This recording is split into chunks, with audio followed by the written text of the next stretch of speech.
cold was a living thing that lived just outside the heavy skins of our shelter, waiting for the fire to die so it could creep in and claim us. I felt it pressing against the leather walls, a silent weight that never slept. My breath plumed before my face, a small gray cloud in the dim light of the dying embers. I lay still for a moment, listening to the rhythm of the breathing around me. There were 6 of us in this circle, a tangle of limbs and furs, huddled together against the deep freeze of the long night. I sat up slowly, the stiff hide of my bedding crinkling with the movement. My joints ached, a dull throb that had become as familiar as the wind. It was the ache of the damp earth seeping into bone. I reached out a hand, calloused and stained with soot, to the center of our sleeping circle. The fire was merely a bed of glowing orange eyes, peering out from beneath white ash. I fed it carefully, placing dry twists of grass and small twigs onto the heat, blowing gently until the smoke curled and caught. A small flame licked upward, casting dancing shadows against the stretched skins that formed our roof. This was the morning ritual, the first act of survival before the sun had even thought to crest the horizon. The warmth grew, pushing back the frost that had formed on the inside of the tent flap. I looked at the others. My brother lay to my left, his arm thrown over his eyes. Beside him, the mother of his children slept with one hand resting on the small mound of furs where the youngest lay. We were quiet in these hours. There was no need for words when the belly was empty and the air was this cold. I moved to the edge of the shelter where my gear lay. My hand closed around the smooth, polished wood of my spear shaft. It was familiar, an extension of my own arm. I drew it closer to the firelight to inspect the point. The stone was gray flint, napped to a razor edge that could slice through hair without catching. I ran my thumb along the flat of the blade, careful not to touch the edge itself. The sinew binding was tight, sealed with pine resin and beeswax, holding the stone firm against the wood. It was a good tool. It had brought down the reindeer 3 days ago, and it would need to serve me well again today. We were leaving soon. The signs were written on the land for those who knew how to read them. The great herds were moving. For days, we had watched the dust rise in the distance, a gray haze against the pale sky. The reindeer, the bison, and even the great hairy beasts with the curved tusks were shifting north, following the retreat of the ice and the promise of fresh grazing. If we did not follow, we would starve. The valley that had sheltered us for the moon cycle was empty now, the bushes stripped bare of berries, the small game hiding deep in their burrows. I pulled my tunic over my head, the leather stiff and smelling of smoke and old grease. I tied the sash around my waist, tightening it to dull the pangs of hunger. We had very little left. A few strips of dried meat, hard as wood, and some tallow to smear on our lips to prevent cracking. I took a small piece of the dried flesh and placed it in my cheek, letting it soften slowly. It was not enough to fill me, but it would wake my stomach and give me the strength to walk. Pushing aside the heavy flap of the tent, I stepped out into the world. The shock of the air was immediate. It bit at my exposed face, stinging the skin. The sky was a bruised purple, lightening to a pale, watery blue in the east. The stars were fading, retreating before the coming day. The valley stretched out before me, a vast bowl of white and gray. Patches of snow clung to the hard earth, and the river that cut through the center was a ribbon of black ice. I was not the only one awake. A few paces away, by the large communal hearth that we kept burning in the center of the camp, another figure stood. It was Tor. He was the oldest among the hunters, his hair streaked with the color of ash. He nodded to me, a subtle dip of the chin. I walked to him, our boots crunching on the frozen ground. We stood in silence, looking out toward the ridge where the sun would rise. Tor pointed a gloved hand toward the north. I followed his gaze. Even in the low light, I could see the tracks. A fresh path churned into the frost, leading away from the valley. "They are moving faster now," Tor said, his voice a low rumble. I nodded. The wind is shifting. They smell the change. "We must break camp when the sun is high," I replied. "If we wait another day, the gap between us and the herd will grow too wide. The weak ones will not be able to keep the pace." Tor grunted in agreement. He looked tired. We were all tired.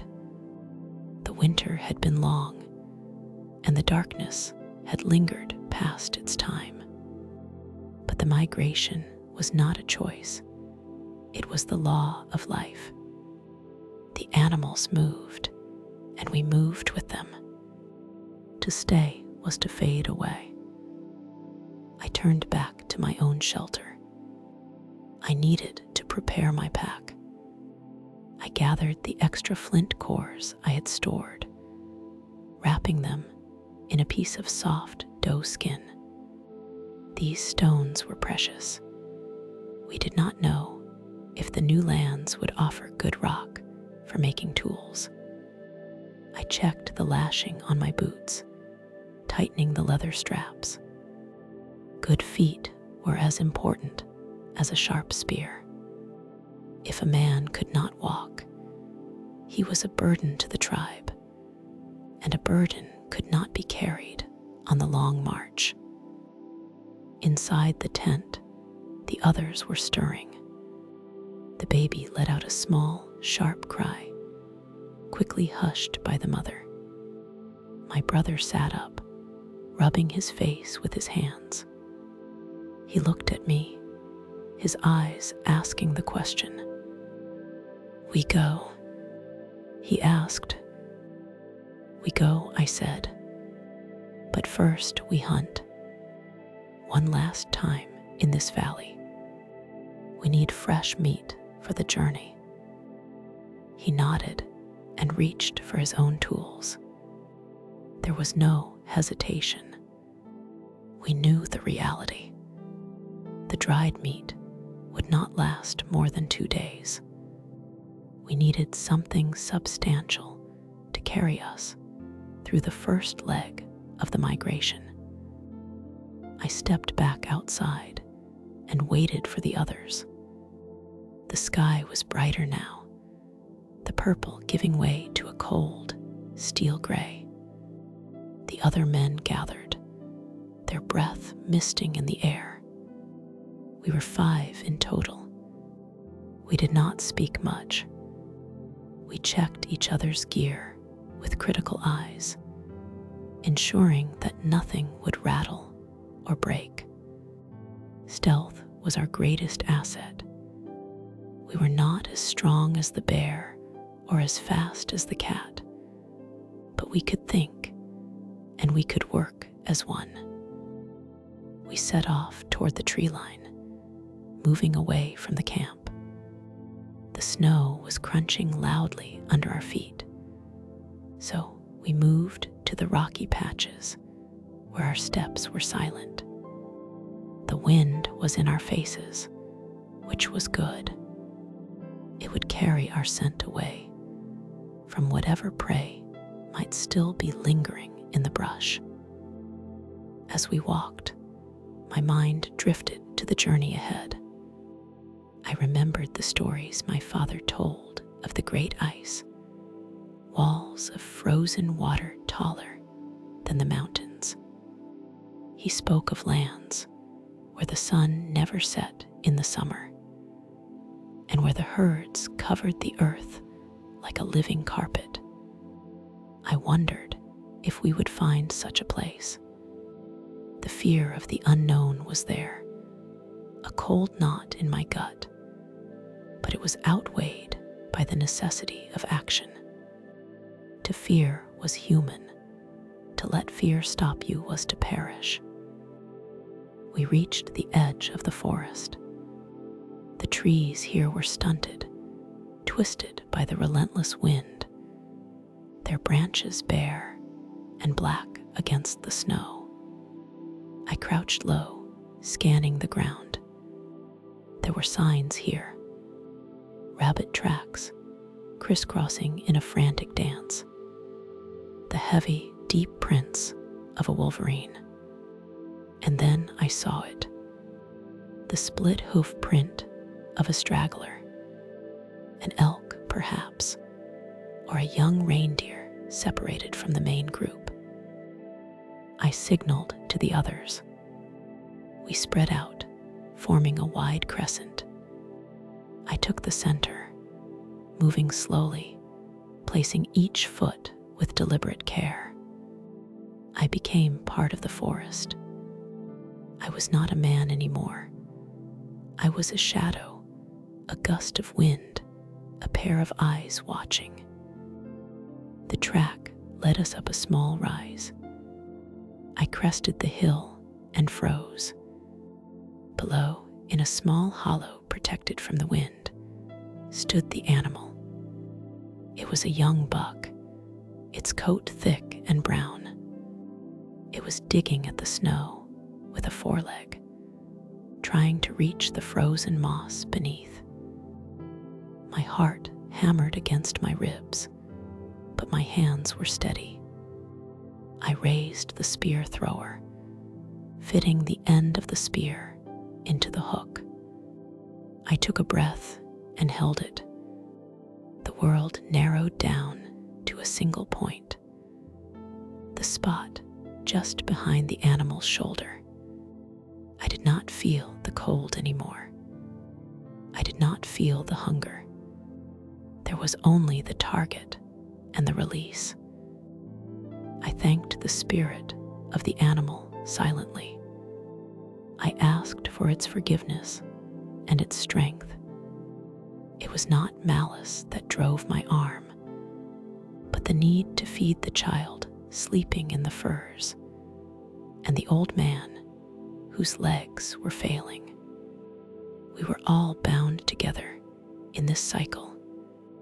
Today, the animal would give itself to us. Tomorrow or next year, we would give ourselves back to the earth to feed the grass that the herds would eat. I signaled Tor on my left. He raised his spear. We would strike together. The morning sun finally broke the horizon, casting a long, golden beam across the snow. It lit the breath of the elk, turning the mist to gold. It was a beautiful, terrible moment. The day had truly begun. The migration would start by midday, but for now, we had work to do. I tightened my grip, felt the tension in the wood, and prepared to throw. This was our life. This was the morning of the hunter. The sun hangs directly above the canopy now, a blazing eye that stares down through the breaks in the leaves. It is the time of day when the forest holds its breath. The morning chorus of birds has faded into a drowsy silence, replaced by the low, rhythmic thrum of insects. I press my back against the rough bark of a massive oak, the ridges of the wood digging into my skin through the thin leather of my tunic. My legs ache with a dull, familiar throb, the result of prowling through the underbrush since before the dawn broke. This valley has been good to us, but the air carries a crisp warning. The leaves on the birch trees are beginning to turn the color of dried bone, and the winds that sweep down from the northern peaks at night have teeth. We know the signs.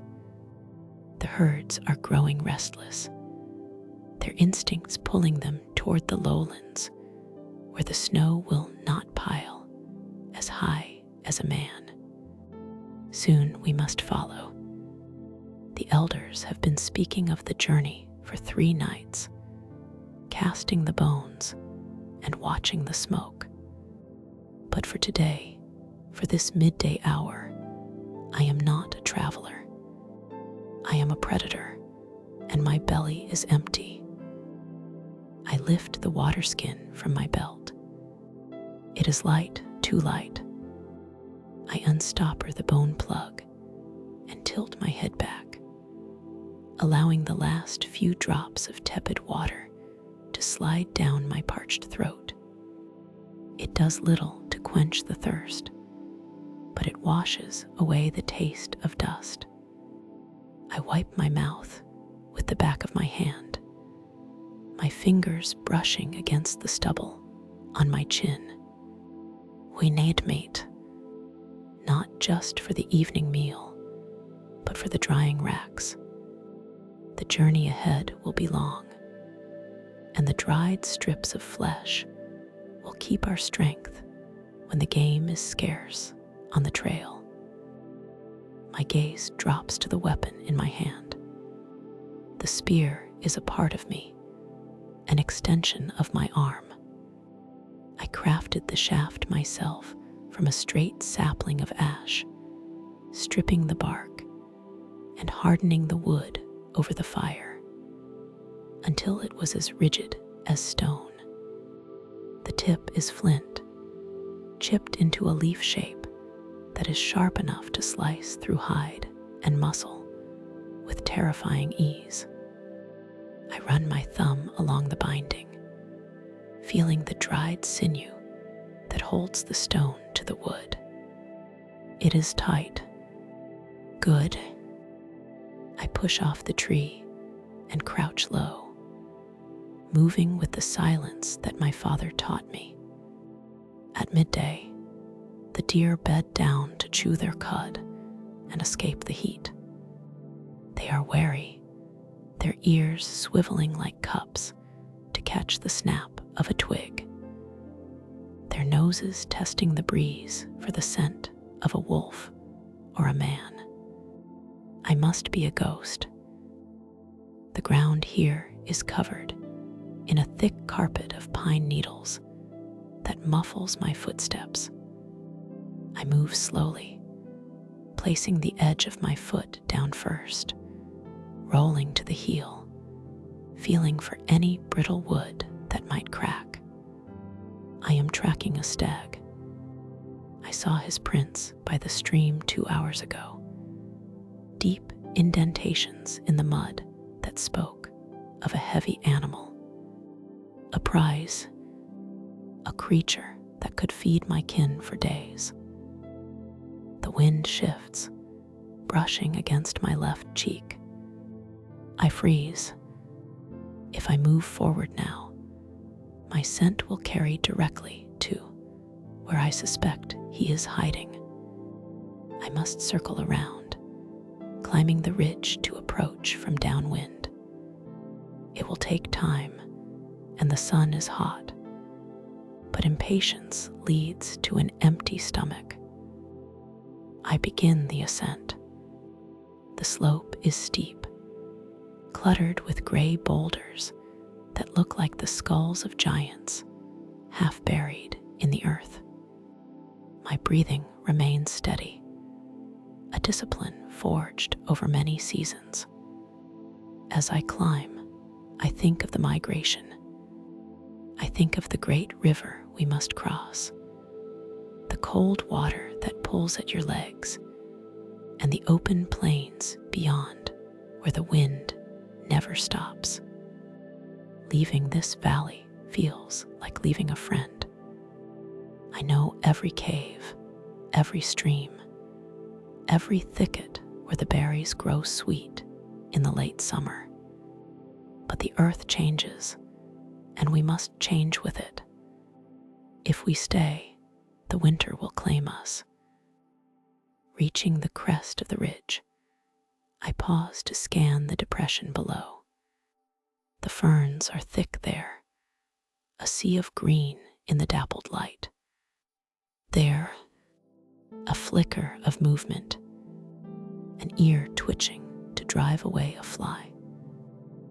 My heart hammers against my ribs, a sudden drumbeat of anticipation. I force myself to breathe slowly, forcing the excitement down. I need my hands to be steady. I creep forward, using the trunk of a fallen pine as cover. The distance is still too great. I need to be closer. The atlatl, the throwing stick hooked to my belt, would give me range. But the brush is too dense here for a clear throw. I must rely on the spear alone, or perhaps the heavy stone axe at my hip if it comes to close quarters, though I pray it does not. I close the distance, step by agonizing step. 30 paces. 20. The stag stands up. He is magnificent. His coat is a rich russet, his neck thick with muscle. His antlers are a crown of bone, velvet hanging in tatters where he has rubbed them against the trees. He senses something. He stamps a hoof, sniffing the air. He does not smell me, but he feels the disturbance in the forest's rhythm. I am motionless, a statue carved from brown skin and leather. A bead of sweat rolls down my forehead and stings my eye, but I do not blink. The stag turns his head, looking away from me for a fraction of a second. Now, I lunge from behind the cover, my arm cocked back. The movement is fluid, a release of all the stored energy in my muscles. The stag sees me, his eyes widening in panic, and he turns to bolt. My arm snaps forward. The spear flies true. It strikes him in the flank, just behind the ribs. The impact is a dull thud. The animal cries out, a sound that is startlingly loud in the midday quiet, and stumbles. He tries to run, crashing through the ferns, but the injury is deep. I pursue, drawing my stone knife. I do not run with reckless abandon. I run with purpose, watching his path. He does not go far. He collapses near the base of a white birch, his breath coming in ragged gasps. I approach him with respect. There is no joy in the suffering, only gratitude for the life that will sustain mine. I kneel beside him, keeping a safe distance from the flailing hooves until his strength fades.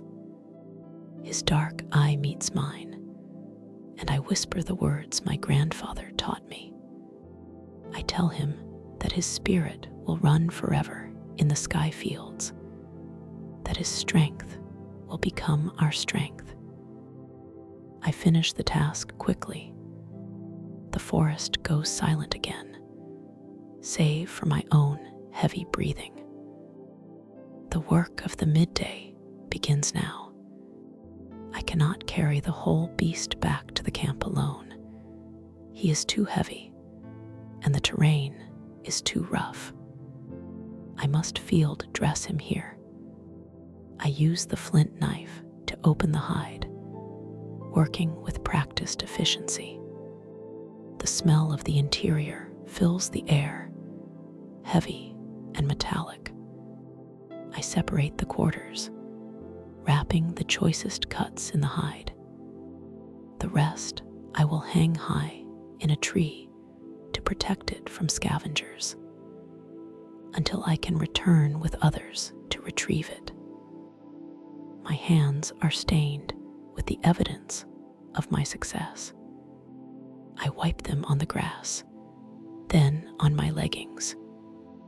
I hoist the heavy bundle of meat onto my shoulders. The weight is substantial, bowing my back, but it is a good weight. It is the weight of survival. The walk back to camp is grueling. The sun has moved slightly past its zenith, casting longer shadows that stretch out like grasping fingers. My legs burn, and the thirst returns with a vengeance. I navigate by the landmarks I have known since childhood. The lightning-struck tree, the rock that looks like a sleeping bear, the twist in the creek. As I trudge through a clearing, I spot another figure approaching from the west. It is Torak. He carries a brace of rabbits over his shoulder. He sees me, sees the heavy load on my back, and raises his spear in a salute. We do not shout. There is no need to disturb the peace of the woods. We meet in the shade of a grove of elms. Torak looks at the meat I carry and nods, a grin splitting his bearded face. A stag, he says, his voice a low rumble. A good sign for the journey. He was strong, I reply, shifting the weight. He will feed the fire circle tonight. I found only small game, Torak says, gesturing to the rabbits. The forest is quiet today. They know we are leaving. Perhaps, I say, or perhaps they are just hiding from the sun. We share a moment of understanding. We are both tired, both covered in the dust of the trail, both anxious about the days to come. The migration is a necessary trial, but it is fraught with danger. To have this success, this abundance of food before we depart, settles some of the fear in my heart. Here, Torak says, offering me his water skin.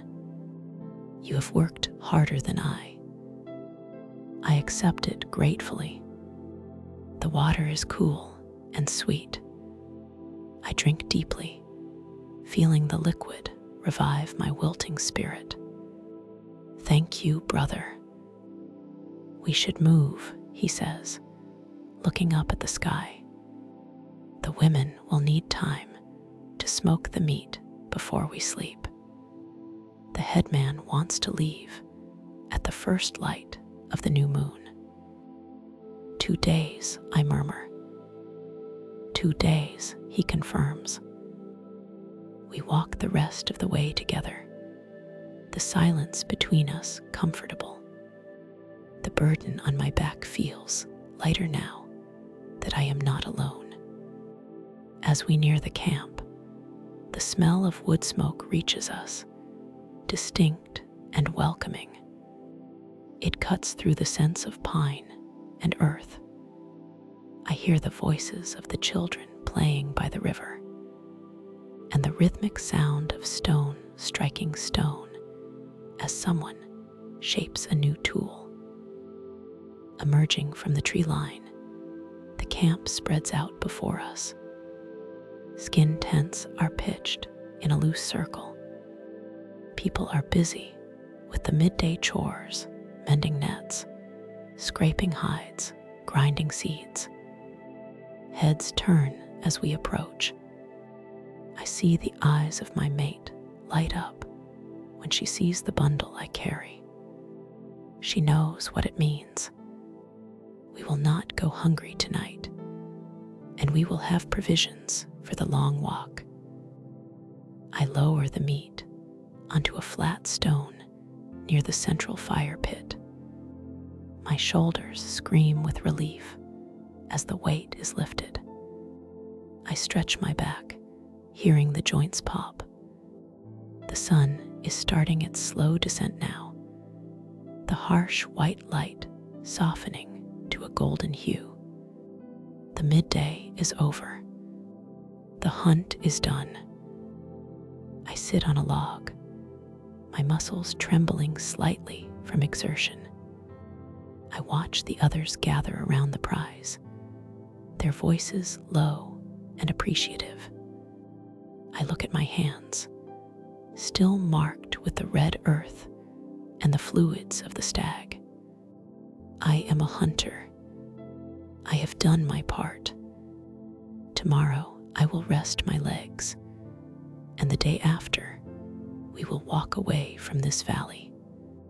But for now, in this moment of quiet triumph, I am content. The fire is warm, the tribe is safe, and I am alive. The sun hung suspended at the zenith of the sky, a blazing white eye that refused to blink.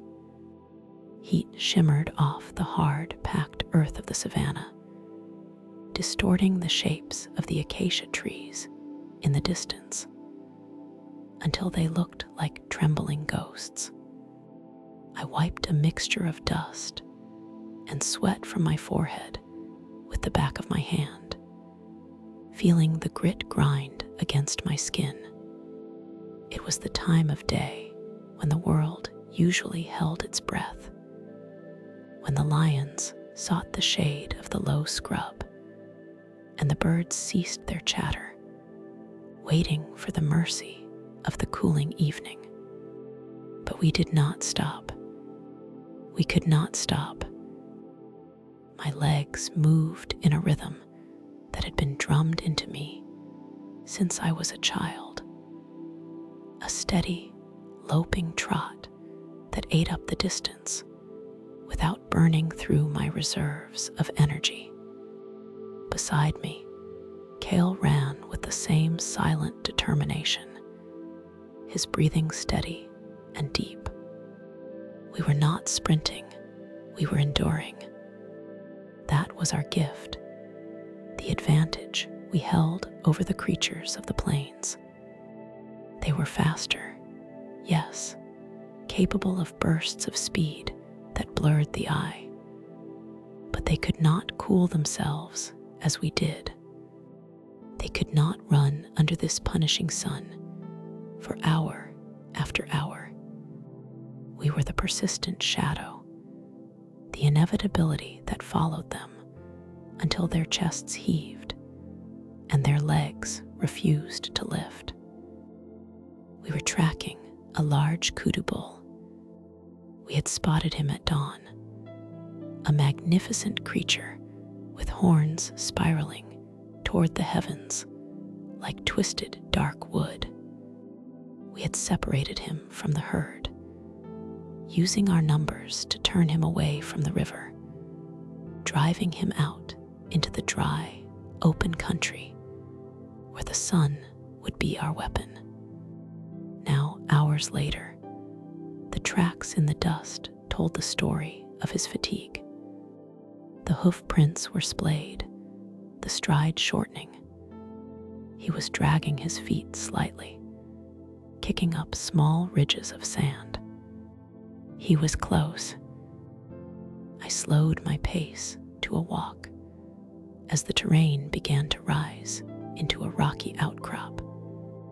Kale signaled with a sharp tilt of his chin, moving to the left to flank the rise. I crouched, gripping the shaft of my spear. The wood was smooth and polished from years of handling, warm against my palm. At the tip, the flint point was lashed tight with sinew and resin, a dark gray tooth ready to bite. I checked the fletching at the back, ensuring the feathers were unruffled. This tool was my life. If it failed, my family would know the hollow ache of empty bellies. I crept forward, placing my feet carefully to avoid snapping the brittle twigs that littered the ground. The silence was absolute, save for the dry whisper of the wind through the yellow grass. I reached the crest of the ridge and peered over. There he stood. The great beast was in the shallow valley below, his head hanging low, his sides heaving like bellows. Foam dripped from his mouth, staining the dust.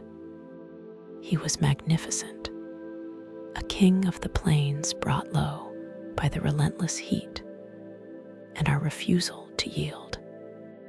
I felt a surge of respect for him. He had run well. He had fought hard against the inevitable. I rose slowly, my silhouette breaking the horizon. The kudu's head snapped up, his large ears swiveling toward me. He saw me, but he was too spent to run. His dark eyes met mine, and in that moment, there was a shared understanding. This was the way of things. One life supports another. I raised the spear, settling the shaft into the hook of my throwing stick.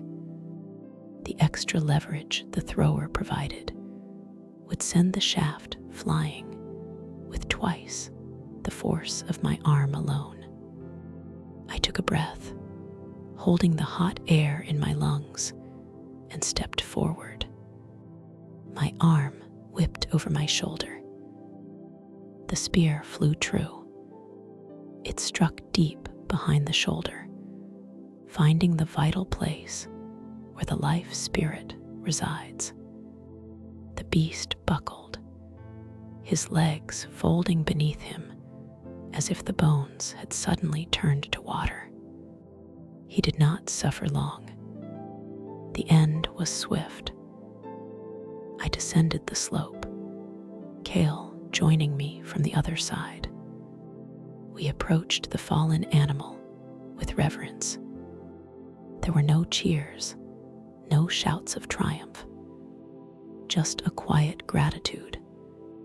I placed my hand on the animal's flank, feeling the last tremors fade into stillness. I whispered the words my father had taught me, thanking the spirit of the beast for giving his strength to my people. The work began immediately.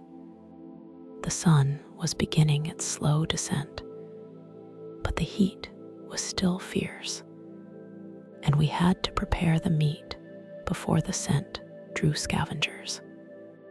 Hyenas were always watching, and lions would wake soon. I drew my obsidian knife from the pouch at my belt. The black stone was sharper than any thorn, capable of parting hide and muscle with a gentle touch. We worked in harmony, a dance of efficiency born of necessity. We removed the hide carefully, for it would become water skins or coverings for our shelters. We separated the meat from the bone, stacking the prime cuts onto the clean side of the skin. Nothing would be wasted. The sinew would be dried for binding. The bones would be cracked for marrow or shaped into tools. Even the horns would be taken.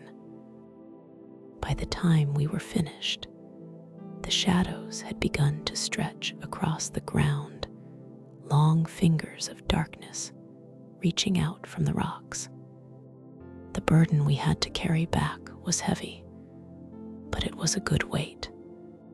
It was the weight of survival. We wrapped the meat in the hide, tying it into bundles that we could hoist onto our shoulders. The journey back to the encampment was slower. My legs, previously light with the thrill of the chase, now burned with the effort of the load. The smell of iron and raw meat hung around us, a dangerous perfume in this land of predators. We kept our eyes moving, scanning the tall grass for the twitch of a tail or the flash of a tawny coat. As we walked, my mind drifted to the talk around the fire the previous night. The elders were speaking of the great dry season that seemed to stretch longer each year.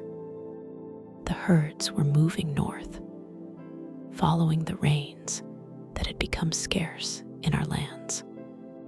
The water holes we had relied on for generations were turning into mud pits, cracked and dry. There was a feeling in the air, a tension that had nothing to do with the hunt. We were preparing for something, a great movement. We would have to leave this place, the only home I had ever known, and follow the herds into the unknown lands beyond the horizon. The thought was both frightening and exhilarating. The sun was a deep orange orb now, hovering just above the edge of the world. The fierce white light had softened to a golden haze that made the grasslands look like a sea of amber. Ahead, I saw the thin spiral of smoke rising into the still air. Home. As we neared the camp, the sounds of daily life drifted toward us. The rhythmic clack, clack, clack of stone striking stone, the laughter of children chasing each other through the brush, the low murmur of voices. We emerged from the tall grass, and a cry went up from the lookouts. Meat. They bring meat. The weariness in my muscles vanished, replaced by a swell of pride. Figures emerged from the shelters, small domes made of saplings and thatched grass. My mate, Ilara, was there, her eyes lighting up as she saw the burden on my shoulders. She hurried forward, not to embrace me, but to help relieve the weight. We lowered the bundles near the central fire pit. The older men, those whose legs were too stiff for the long hunt, but whose hands were skilled with stone, nodded in approval. One of them, old Torak, reached out and patted my shoulder.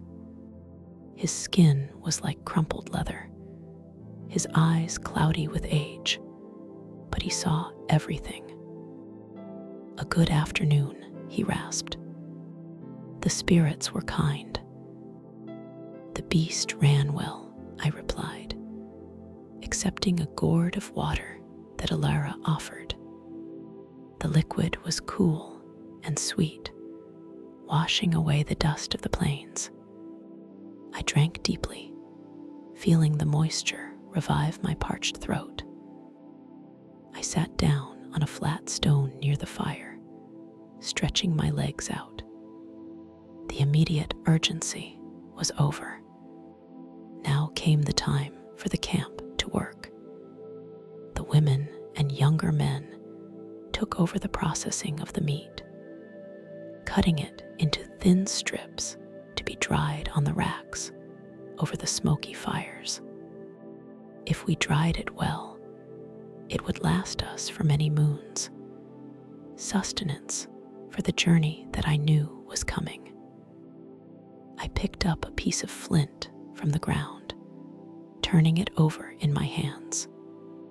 It was a core I had been working on before the hunt. I needed to fashion a new scraper for the hides. I took my hammerstone, a smooth, round river rock, and struck the edge of the flint platform. A perfect flake detached with a sharp clink, falling into the dust. This was my favorite time of day. The sun was gone from the sky, leaving behind a bruised purple and red twilight. The air was cooling rapidly, the biting chill of the desert night beginning to settle on our shoulders. The fire was built up, the flames dancing and casting long, flickering shadows against the shelters. I watched the sparks rise into the darkening sky, joining the first few stars that were blinking into existence. I thought about the kudu, about the vastness of the land, and about the days to come. The earth under my feet felt solid, but I knew that soon we would be walking on new ground. We were hunters, and a hunter must follow the life. I continued to work the stone, the rhythm of the strikes blending with the sounds of the camp. Strike, turn, inspect. Strike, turn, inspect. It was a language my hands knew better than my tongue knew words. I crafted a tool that would clean the hide of the animal I had followed all afternoon. It was a circle, unbroken. As the light faded completely and the world turned to gray and black, I set the finished tool aside. The smell of roasting meat began to fill the air, a rich, savory aroma that made my stomach rumble. The tribe gathered closer to the fire, the center of our world. The afternoon was over. We had survived another day. We had food. We had fire. And tomorrow, we would wake and perhaps begin the long walk to the new lands, following the sun and the herds, forever moving forward. The sun began its final descent behind the jagged silhouette of the western ridge, painting the sky in bruises of purple and burnt orange. The wind, always a constant companion on these open steppes, sharpened its teeth as the light faded. It bit through the layers of reindeer hide wrapped around my shoulders, finding every gap and seam. I shifted the weight of the haunch upon my shoulder, the heavy muscle of the beast we had tracked since dawn pressing me toward the earth. My legs burned with a dull ache, a familiar rhythm of pain that spoke of a day well spent. We were returning. The smoke from our hearths rose in thin gray columns, twisting against the darkening sky like spirits escaping the earth. It was the only sign of warmth in a world that seemed intent on freezing us solid. Beside me, Kale grunted, his breath pluming in white clouds before him. He carried the antlers, massive and branching, intended for tools and leverage. We did not speak. There was no need for words when the wind roared so loudly, and our bellies rumbled with the anticipation of the feast to come. As we crested the final rise, the encampment revealed itself. It was a cluster of shelters, ribs of great beasts arched and covered with thick skins, huddled together in the lee of a rocky outcrop.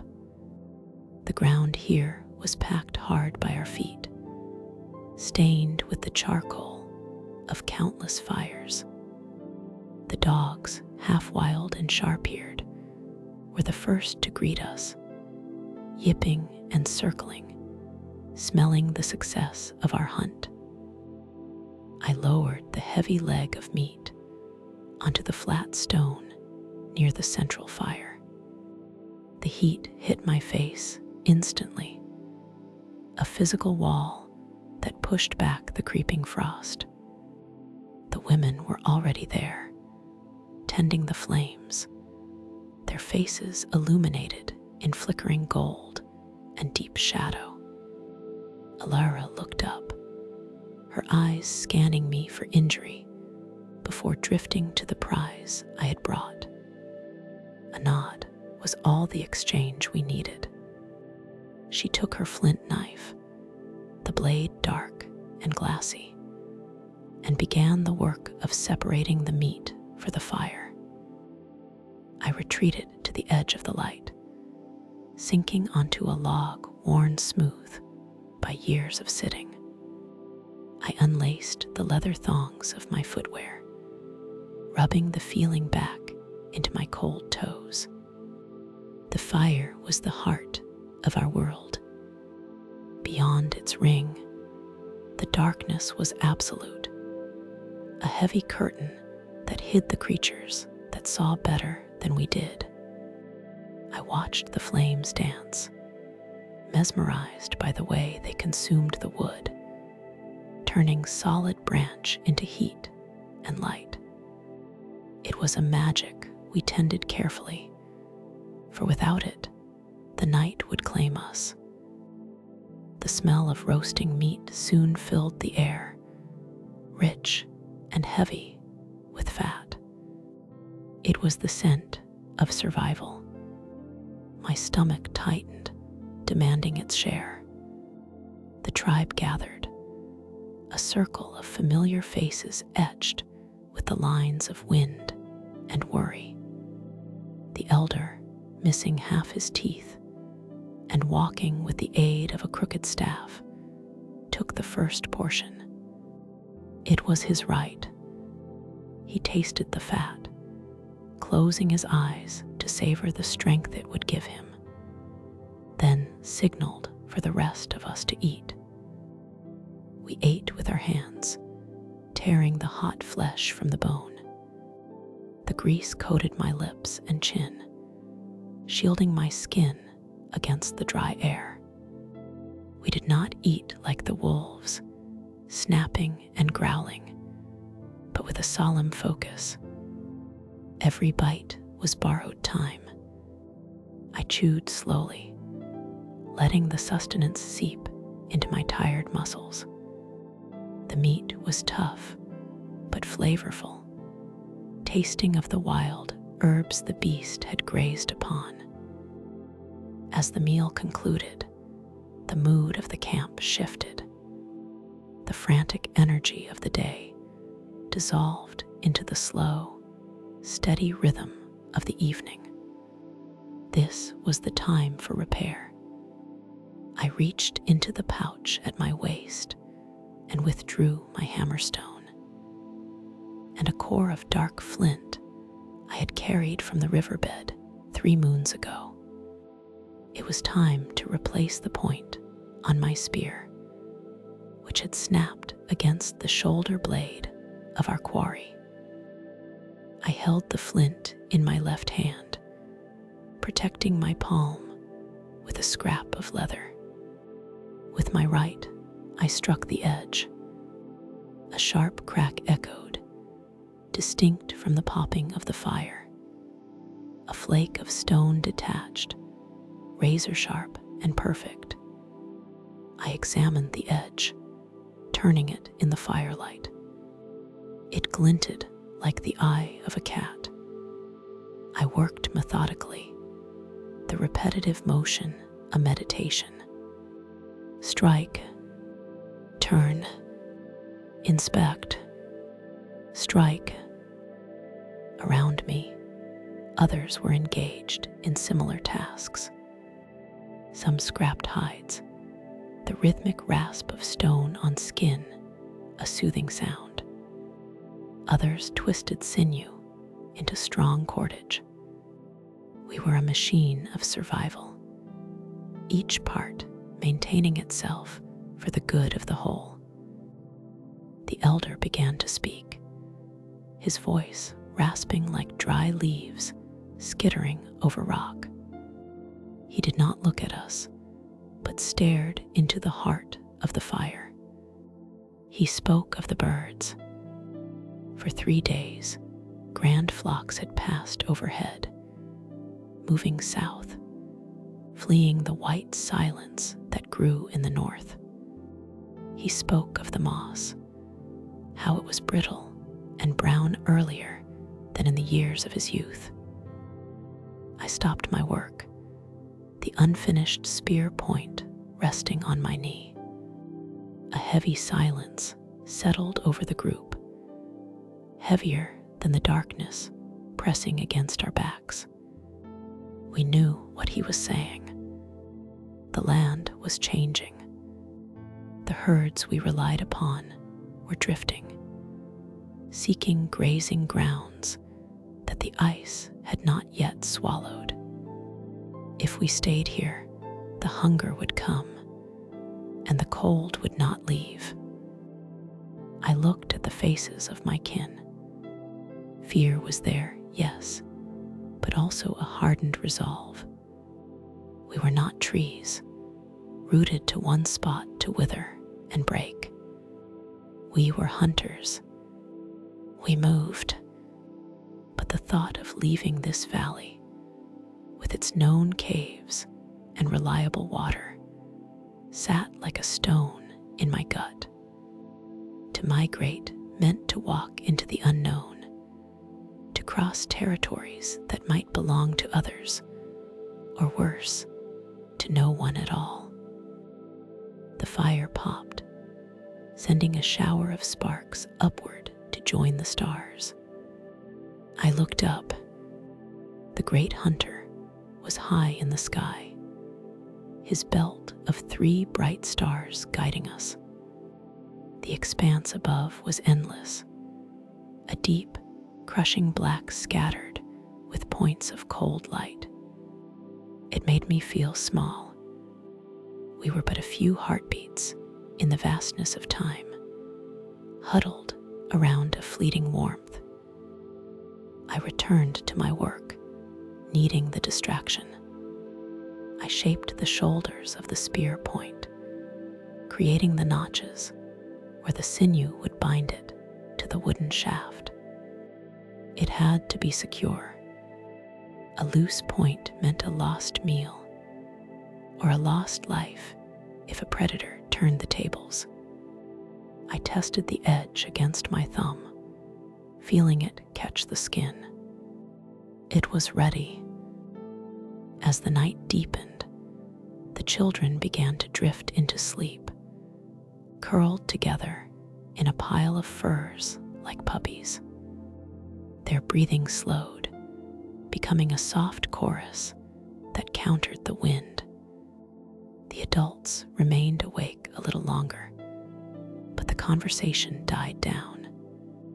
We listened to the world beyond the light. A howl rose from the distant ridge.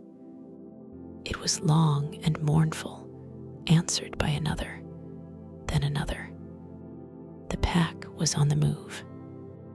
I felt the hair on my arms stand up. They were the competition. They hunted what we hunted. Sometimes, in the deepest winter, they hunted us. I gripped my finished spear, the weight of it reassuring. We respected them, but we did not welcome them. One by one, the others retreated to the shelters. The fire was banked, covered with a layer of ash to keep the coals alive until dawn. I was among the last to leave the warmth. I stood for a moment, looking out into the void. The wind had shifted, bringing with it the smell of snow. The elder was right. The season was turning. I crawled into the shelter, the air inside thick with the scent of dried grass and sleeping bodies. It was warmer here, protected from the biting gale. I found my place near the back, wrapping myself in a heavy bear hide that still held the faint, musky scent of the animal it once was.